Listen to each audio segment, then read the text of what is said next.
రాబోయే అసెంబ్లీ ఎన్నికలకు సంబంధించి టీడీపీ అభ్యర్థులపై కసరత్తు పెంచింది. సంక్రాంతి సమయానికి 25 నుంచి 25 మందితో కూడిన తొలి జాబితా విడుదల చేయాలని భావిస్తోంది.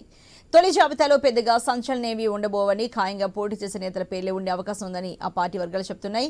కుప్పం నుంచి చంద్రబాబు, మంగళగిరి నుంచి లోకేష్, టెక్కల నుంచి అచ్చెన్నాయుడు వంటి వారి పేర్లు తొలి జాబితాలో ఉంటాయని తెలుస్తోంది.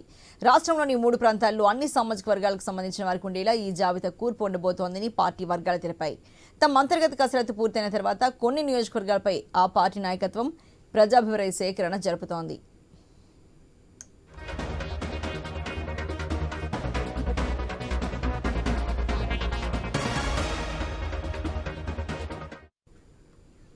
రాబోయే అసెంబ్లీ ఎన్నికలకు సంబంధించి టీడీపీ అభ్యర్థులపై కాస్త కసరత్తు అయితే పెంచినట్టు కనిపిస్తోంది. ఎందుకంటే సంక్రాంతి సమయానికల్లా 20 నుంచి 25 మందితో కూడిన ఫస్ట్ జాబితా రిలీజ్ చేయాలని భావిస్తోంది. తొలి జాబితాలు అయితే పెద్దగా సంచలనాలు అయితే ఏం ఉండబోవు. ఖాయంగా పోటీ చేసే నేతల పేర్లే ఉండే అవకాశం ఉందని పార్టీ వర్గాలు చెప్తున్నాయి. ఎలా అంటే కుప్పం నుంచి చంద్రబాబు, మంగళగిరి నుంచి లోకేష్, టెక్కల నుంచి అచ్చెన్నాయుడు ఇలా సీనియర్ నేతలు, ముఖ్యమైన నేతలు వంటి వారి పేర్లు తొలి జాబితాలో ఉండే అవకాశం ఉందని తెలుస్తోంది. అలాగే రాష్ట్రంలోని 3 ప్రాంతాల్లో అన్ని సామాజిక వర్గాలకు సంబంధించిన వారికి ఉండేలా ఈ జాబితా కూర్పు ఉండబోతోందని పార్టీ వర్గాలు అయితే చెప్తున్నాయి. తమ అంతర్గత కసరత్తు పూర్తయిన తర్వాత కొన్ని నియోజకవర్గాలపై ఆ పార్టీ నాయకత్వం ప్రజాభిప్రాయ సేకరణ కూడా జరుపుతుంది. మరి ఈ దేశకు సంబంధించి మరింత తాజా సమాచారాన్ని మా ప్రతినిధి సాంబశివరావు తెలుసుకుందాం.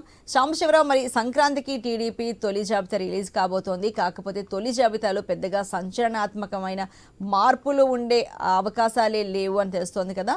మరి తొలి జాబితాలో 20 నుంచి 25 మంది అంటే ఎవరెవరు ఇందులో ఉండే అవకాశం అయితే కనిపిస్తోంది సాంబశివరావు? సంక్రాంతి పండుగని పురస్కరించుకొని టీడీపీ మా తొలి జాబితాని విడుదల చేస్తా ఉన్నారు. ఎందుకంటే ఆ సంక్రాంతి పండుగ అంటే కొంత శుభసూచకంగా ఉంటుంది కాబట్టి మొదటి జాబితాని విడుదల చేసినట్టు కూడా టీడీపీ వర్గాలు చెబుతా ఉన్నాయి. అయితే మొదటగా అంటే ఇప్పుడు టీడీపీ జనసేన కలయికలో ముందుకెళ్తున్నటువంటి నేపథ్యంలో టీడీపీకి జనసేన 2 వెళ్తున్నాయి కాబట్టి జనసేన కూడా కొన్ని సీట్లు కేటాయించాల్సి ఉంటుంది. ఈ నేపథ్యంలో మొదటి జాబితాలో పూర్తిగా కూడా టీడీపీకి సంబంధించినటువంటి సీట్లే, అవి కూడా ఒక 20 నుంచి 25 సీట్లు మాత్రమే ప్రకటిస్తున్నట్లుగా తెలుస్తుంది. మొదటగా మీరు అన్నట్లుగా చంద్రబాబు, లోకేష్, అదేవిధంగా అచ్చెన్నాయుడు, మరికొంతమంది సీనియర్ నాయకులు 25 మంది ఎవరైతే ప్రస్తుతం సిట్టింగ్ లో ఉన్నారో, ఎవరైతే అక్కడ బలంగా ఉన్నారో వాళ్ళ వరకు మాత్రమే సీట్లు ప్రకటించే అవకాశం అయితే కనపడతా ఉంది. ఎందుకంటే మొదటగా సీట్లు అంటే టీడీపీ జనసేన సీట్లు ప్రకటించేటప్పుడు ఒక వేదికగా ప్రకటిస్తామని గతంలో కూడా చెప్పడం జరిగింది.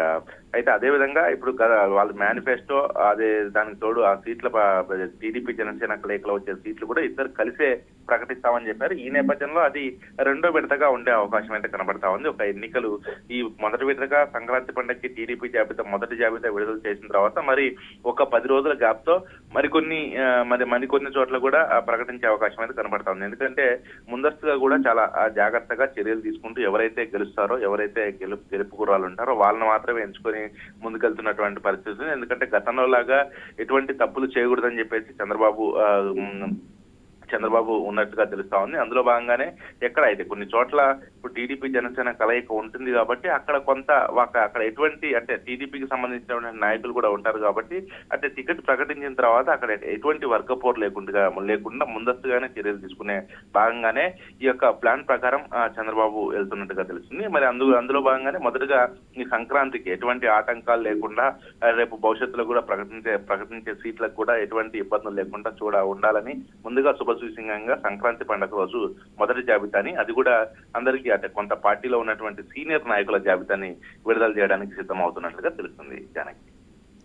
Right, thank you.